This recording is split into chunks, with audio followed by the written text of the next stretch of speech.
Hello viewers, welcome to clay and play. இங்கே பாருங்கள், clay tools முன்னாடியே எடுத்து வச்சுக்கணும். நம்ம க்ளே டூல் எது தேவையோ அதை மட்டும் எடுத்து வச்சுக்கணும். நம்ம என்ன ஒர்க் பண்ண போகிறோம், நம்ம என்ன மாடல் செய்ய போகிறோம் களிமண்ணில், அந்த மாடல் எப்படியெல்லாம் நம்ம அந்த சர்ப்ளஸ் மெட்டீரியல் எடுக்க வேண்டியது இருக்குங்கிறத யோசித்து எடுத்து வச்சுக்கிறணும். அடுத்தது பாருங்கள், முன்னாடியே நம்ம என்ன மாடல் செய்ய போகிறோங்கிறது நமக்கு தெளிவாக அந்த உருவம் மனசுக்குள்ளே நிற்கணும். அதுக்கு தான் வரையணும். இடது பக்கம் வியூவும் வலது பக்கம் வியூ, முன்னாடி வியூ, இந்த மாதிரி right side view, front view, இதெல்லாம் வரைஞ்சி நீங்கள் பக்கத்தில் வச்சுக்கிறணும். ஒரு பேடில் கிளிப் பண்ணி வச்சுக்கிட்டிங்கன்னா தான் உங்களால் அந்த மாடல் தெளிவாக செய்ய முடியும். அடுத்தது, நம்ம சேனலில் ஒவ்வொரு தடவையுமே நம்ம ஃபாலோ பண்ணுற மெத்தடு, க்ளேவை நல்லா உருட்டி பந்து மாதிரி க்ளே வச்சுக்கிறணும். அப்போ மட்டும்தான் உங்களால் அந்த நல்ல மாடல் செய்ய முடியும். அப்போ ஏன் அதை பந்தாக வச்சுக்கணுங்கிறத ஒவ்வொரு தடவையும் சொல்கிறேன், இப்போவும் சொல்கிறேன். அது நீங்கள் பந்து மாதிரி வைக்காமல் விட்டுட்டிங்கன்னா ஒரு பக்கம் மட்டும் க்ளேவை அதுலேருந்து உருவி எடுத்துருப்பீங்க. அப்போ அந்த இடம் காயும். அதனால தான் எல்லாத்தையும் பந்து மாதிரி உருட்டிக்கிறோன்னா, நீங்கள் என்ன மாடல் செய்ய போகிறீங்களோ அந்த பாகங்களை நீங்கள் முதல்லையே உருட்டி பந்துகளாக எடுத்து வைக்கணும். இப்போ கழுத்து, உடம்பு, இதெல்லாம் பந்துகளாக உருட்டி எடுத்து வைக்கணும். இப்போ நம்ம ஒரு மாடல் செய்யலாம். அதுக்கு முதல்ல எல்லா மாடலுக்கும் பேஸ் செய்யுங்க. பேஸ் ஒரு 2 சென்டிமீட்டர் ஹைட்டு, ஒரு 4 சென்டிமீட்டர் இன்ட்டு 4 சென்டிமீட்டர் இருக்கிற மாதிரி ஒரு க்யூபாய்டு முதல்ல செஞ்சுக்கோங்க. இந்த க்யூபாய்டு செய்ய போகும்போது நீங்கள் தட்டி முதல்ல ரஃப்பாக செஞ்சுட்டு அதை ஸ்கேலை தண்ணியில் வாட்டரில் டிப் பண்ணி எடுத்து செய்யணும். செய்யும்போது அடிப்பாகம் அகலம் அதிகமாகவும் மேல் பாகம் அகலம் கம்மியாகவும் ஒரு பிரமிட் ஷேப் வர்ற மாதிரி, ஒரு டேப்பராக வர்ற மாதிரி செய்யுங்க. அப்போ தான் அந்த மாடல் மேலே வெயிட்டு நீங்கள் ஏற்றுவீங்க, ஏற்றும்போது சாஞ்சு விழுகாது. இதை முக்கியமாக ஞாபகம் வச்சுக்கோங்க. இப்போ தண்ணிக்குள்ளே முக்கி கீழேருந்து மேல் பக்கமாக சாய்ச்சி இழுத்திங்கன்னா அந்த ஒரு பக்கம் ஒரு ஆங்கிள் கிடைக்கும், சாய்வாக கிடைக்கும். அதே மாதிரி 4 பக்கமும் திருப்பி கீழேருந்து மேல் நோக்கி நீங்கள் அந்த மாடலை முக்கி எடுத்து ஸ்கேலை தண்ணியில் முக்கி எடுத்து தேய்ச்சி மேலே சாய்வலாக இழுக்கணும். நேராக இழுக்கக்கூடாது, சாய்வலாக மேல் நோக்கி இழுக்கணும். இழுக்க 4 திருப்பிக்கிட்டே இருக்கணும், திருப்பி பண்ணிக்கிட்டே இருக்கணும். ஒரு 10 தடவை இந்த மாதிரி செஞ்சிங்கன்னா கரெக்டாக அக்யூரேட்டாக உங்களுக்கு அந்த ஷேப்பு கிடைக்கும். டாப்பில் ஏடகுடமாக இருக்கும், கரெக்டாக இருக்காது சர்ஃபேஸு. அதை பற்றி ஓரி பண்ணக்கூடாது. ஏன்னா அதுக்கு மேலே நம்ம அந்த மாடல் செஞ்சு உங்களுக்கு களிமண்ணில் மாடல் செஞ்சு மேலே வைக்க போகிறோம். அதனால் அந்த சர்ஃபேஸ் அப்படி பள்ளமாக இருந்தால் அதனால் ஒன்றும் பிரச்சனை இல்லை. அதை போய் சரி பண்ணிக்கிட்டு நேரத்தை வீணாக்க வேண்டியதில்லை. அப்படி லைட்டாக இழுத்து விட்டுக்குங்க போதும். இப்போ பேஸு கரெக்டாக நீங்கள் பண்ணணும். இப்போ சில பேர் என்ன செய்கிறாங்கன்னா, அப்படியே களிமண்ணை எடுத்து அப்படியே சுற்றி 4 பக்கமாக ஒரு அழுத்தி விட்டுறாங்க உள்ளங்கையில். அது என்ன ஆகுதுனாக்கா, வெயிட் ஏற்ற ஆடுது. நீங்கள் என்ன தான் ஒரு கம்பியை குத்தி வச்சு அதில் நீங்கள் களிமண் வச்சு செஞ்சாலும் வராது. இப்போ 4 கார்னர்லேயும் கரெக்டாக இல்லைன்னா விரல்களை தான் 2 விரல்களை உபயோகப்படுத்தி அதை நல்லா அப்படியே ஷார்ப் பண்ணி விடுங்க. 2 ஃபிங்கர்ஸு, கட்டை விரலையும் ஆள்காட்டி விரலையும் வச்சு ஷார்ப்பாக்கி விட்டு ஃபினிஷ் பண்ணுங்கள். இப்போ இது இந்த மாதிரி செய்கிறதுனால தான் உங்களுக்கு வெயிட் ஏற்றும்போது நிற்கும். சரிங்களா? பாருங்க, நிற்கிதா? இப்போ இப்படி செஞ்சிட்டோம். அடுத்த ஸ்டெப்பு என்ன அப்படின்னா, திரும்ப நம்ம களிமண்ணை வேறு ஒவ்வொரு பார்ட்டுக்கும் நம்ம செய்யக்கூடிய ஒவ்வொரு பாகங்கள். இப்போ ஒரு உதாரணம், ஒரு பெங்குவின் செய்கிறீங்க. அப்போ அந்த பெங்குவின் பறவையை செய்கிறதுக்கு என்ன தேவை அப்படின்னா, ஒரு சிலிண்டர். முதல்ல என்ன பண்ணணும்னா, ஒரு சிலிண்டர் வேணும். இந்த சிலிண்டரை ரெடி பண்ணிவிட்டு, இப்போ அந்த சிலிண்டர் ரெடி பண்ணி அந்த சிலிண்டரில் மேலே தான் நம்ம அட்டாச் பண்ண போகிறோம். அப்போ ஃப்ரண்ட் வியூ பார்த்துக்கிட்டு எப்படி இருக்குன்னு பார்த்துக்கிட்டா போதும். ஃப்ரண்ட் எப்படி இருக்குது அப்படின்னு பார்த்துட்டா ஒரு சிலிண்டர் தான். பெங்குவின்ங்கிறது மேலே கொஞ்சம் அந்த அகலத்தை குறைக்கணும், டயாமீட்டரை கொஞ்சம் குறைக்கணும், கீழே அதிகமாக இருக்கணும், அப்போ தான் நிற்கும். அவ்வளோதான், சிலிண்டர் தான் பெங்குவின். இதுக்கப்புறம் அதுக்கு மேலே என்ன செய்யணும் அப்படிங்கிறத பார்ப்போம். இப்போ பாருங்கள், இப்போ இந்த மாதிரி சிலிண்டர் ஷேப்பு கொண்டாந்துட்டோம் பார்த்தீங்களா. இப்போ என்ன செய்யணும்னா, முதல்ல சிலிண்டர் ஷேப் செஞ்சு நீங்கள் தனியாக வச்சுருங்க கொஞ்சம் நேரம். அதுக்கப்புறம் அதுக்கு துணை பாகங்கள் இருக்குல்ல, அதை முதல்ல நீங்கள் ரெடி பண்ணி வச்சுக்கிறது நல்லது. சிலிண்டர் செஞ்சு ஒரு வாரத்தில் வச்சுட்டோம். இப்போ அந்த பறவையோட ரெக்கை 2 பக்கம் கை மாதிரி தொங்கிட்டு இருக்கும். அந்த பாகத்தை ஓரளவுக்கு திக்னஸ் கொடுத்து, ஒரு 1/2 சென்டிமீட்டர் திக்னஸ் கொடுத்து வளைவாக செய்யணும். இப்போ இங்கே பாருங்க, வளைவாக இருக்கணும். மேலே அட்டாச் பண்ணுற கை உடம்புல அட்டாச் பண்ணுற இடம் கனமாகவும் கீழே வர மெலிதாகவும் செய்யணும். ஒரே மாதிரி திக்னஸில் செஞ்சு வச்சிங்கன்னா பார்க்குறதுக்கு அது ஒரு ரியலான ஒரு உருவத்தை கொடுக்காது.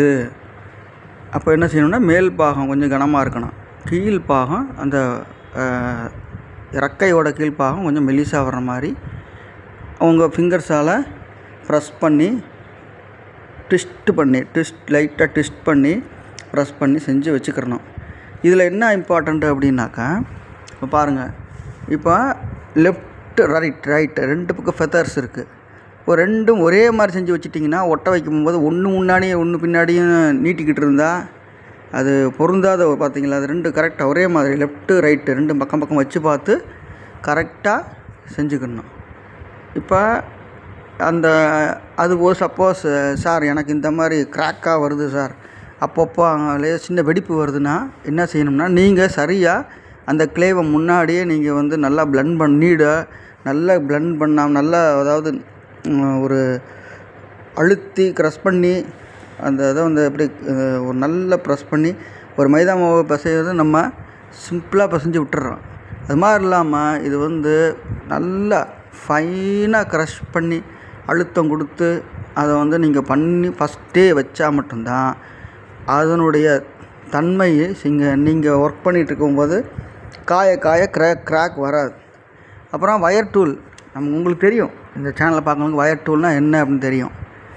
தெரியாதவங்க, நான் டூல்ஸுக்கு எப்படி ஹேண்டில் பண்ணணும், அது எப்படி தயாரிக்கணும், எப்படி செய்யணும்னே ஒரு தனியாக ஒரு வீடியோ இருக்குது நம்ம சேனலில். நீங்கள் போய் அதை பாருங்கள், தெரிஞ்சுக்கோங்க. அப்போ வயர் டூல் வச்சு எக்ஸஸ் மெட்டீரியல் எடுத்துருங்க.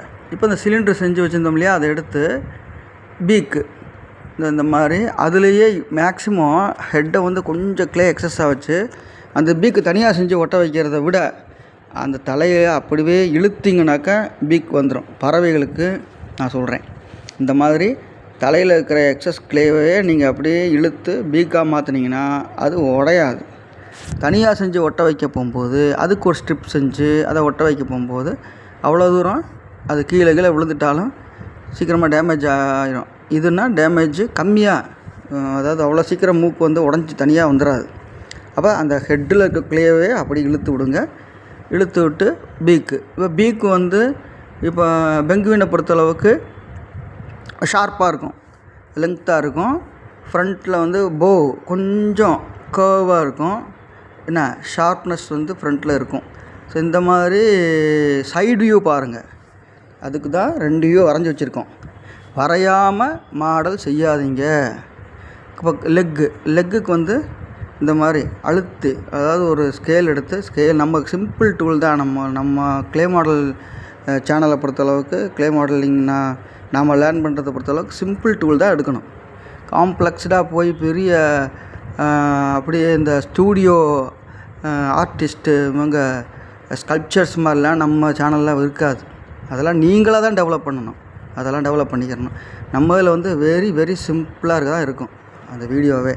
இப்போ காலுக்கு நம்ம ஸ்கேலை வச்சு லேசாக லைட்டாக ப்ரெஸ் கட் பண்ணி எடுத்துடக்கூடாது. லைட்டாக ப்ரெஸ் பண்ணிங்கன்னா கால் வந்துடும். பின்னோக்கி ஃபெதர்ஸ் ரெக்கை, அதுக்கு பெங்குவினுக்கு நல்லா ரெக்கை பின்னாடி லெங்க்த்தியாக இருக்கும்.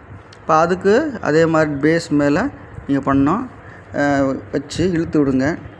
இப்போ லேசாக ப்ரெஸ் பண்ணி லைட்டாக இழுத்து விடுங்க. அப்புறம் அந்த பேஸோட அந்த நீங்கள் செஞ்சுருக்க மாடலை நல்லா க்ளீனாக அட்டாச் பண்ணுங்கள். நல்லா அட்டாச் பண்ணால் மட்டும்தான், தனியாக வராது. சில பேர் என்ன செய்கிறீங்கன்னா பேஸ் செஞ்சிடுறீங்க, மாடல் செஞ்சு சும்மா வச்சிடுறீங்க மேலே அப்படியே. அது என்ன மேக்னெட்டா சொல்லுங்கள்? களிமண் என்ன மேக்னெட்டா? நீங்கள் தான் ஒட்ட வைக்கணும். சரிங்களா?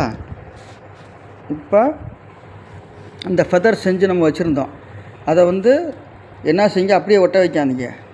கொஞ்சமாக உங்கள் ஃபிங்கர்ஸை வாட்டர் டிப் பண்ணி லேசாக வாட்டர் அப்ளை பண்ணிவிட்டு அதுக்கப்புறம் அங்கே இந்த மாதிரி ஒட்ட வைங்க. ஒட்ட வச்சு ஃபிங்கர்ஸாலேயே ப்ரெஸ் பண்ணி விடுங்க மேல் பக்கமாக. கீழே பாட்டம் எண்டில் மேலே டச்சாக எங்கே அட்டாச் பண்ணுறீங்களோ அங்கே எப்போவுமே சைடில் தான் அட்டாச் பண்ணணும். சைடில் ஃபோட்டோ நீங்கள் வரைஞ்சி வச்சுக்கிற இதை பாருங்கள். அதில் எந்த பக்கம் எந்த இடத்துல அந்த சைடு எலிமெண்ட்டு எந்த இடத்துல அட்டாச் ஆகுது, எந்த இடத்துல ஃபெதர்ஸ் அட்டாச் பண்ணணும் அப்படிங்கிறத நீங்கள் வரைஞ்சி வச்சது தான் உங்களுக்கு ரெஃபரன்ஸு. அதை பார்த்து அட்டாச் பண்ணி நல்லா கொஞ்சம் நல்லா ப்ரெஷர் கொடுத்து நல்லா அட்டாச் பண்ணுங்கள். அப்படி வச்சுட்டு அப்படியே சும்மா மேக்னெட்டு ஒட்டிக்கும் அப்படிலாம் கிடையாது. நல்லா நீங்கள் நல்லா தேய்ச்சி அட்டாச் பண்ணணும். நீங்கள் நினச்சிப்பீங்க மற்ற க்ளே செய்யக்கூடிய சேனல்கள் எல்லாம் பார்த்துருப்பீங்க, இந்த மாதிரி லோக்கலாக இறங்கி உங்களுக்கு இதுதான் பிரச்சனை, இப்படி தான் இப்போ பண்ணணும், இப்படி தான் சார் பண்ணணும் அப்படின்னு யாருமே சொல்ல மாட்டாங்க. ஆனால் அது கலை நுணுக்கத்தை கற்றுக் கொடுக்குறது தான் நம்ம சேனல். கற்றுக் கொடுக்குறது இல்லை, கற்றுக் கொடுக்கணும். சரிங்களா? அதுதான் நம்மளுடைய சேனலுடைய நோக்கம். ஸோ ஃபைனலைஸ் பண்ணிட்டோம்.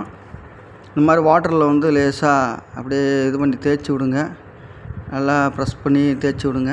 முடிஞ்சிருச்சு. இப்போ நம்ம ஒரு மாடல் செஞ்சு சாட்டிஸ்ஃபைட் ஆகிட்டோம். இது மாதிரி செஞ்சு பாருங்கள். ஓகேங்களா? செஞ்சு பார்த்து உங்களுடைய மனசை ஹாயாக நல்லா ஜாலியாக வச்சுக்கோங்க. பாட்டு மைல்டாக ஒரு நல்ல பிடிச்ச பாட்டை கேட்டுக்கிட்டே மாடல் செய்யுங்க. அதுதான் உங்களுக்கு இன்வால்மெண்ட் அதிகமாக இருக்கும், அதிகமான இன்வால்மெண்ட்டை கொடுக்கும். அதே மாதிரி கண் இப்படி போட்டு சில பேரை குத்தி வச்சு போடுறீங்க, குச்சி எடுத்து நச்சுன்னு குத்தி போடுறீங்க, அதுதான் கண்ணுங்கிறீங்க. நான் நிறைய பேரை பார்த்துட்டேன். அது கிடையாது. என்ன செய்யுங்கன்னா, நான் இதெல்லாம் என்ன எக்ஸ்பர்ட் ஸ்கல்ப்சர்ஸ்க்கு நான் எந்த வீடியோவும் போடல.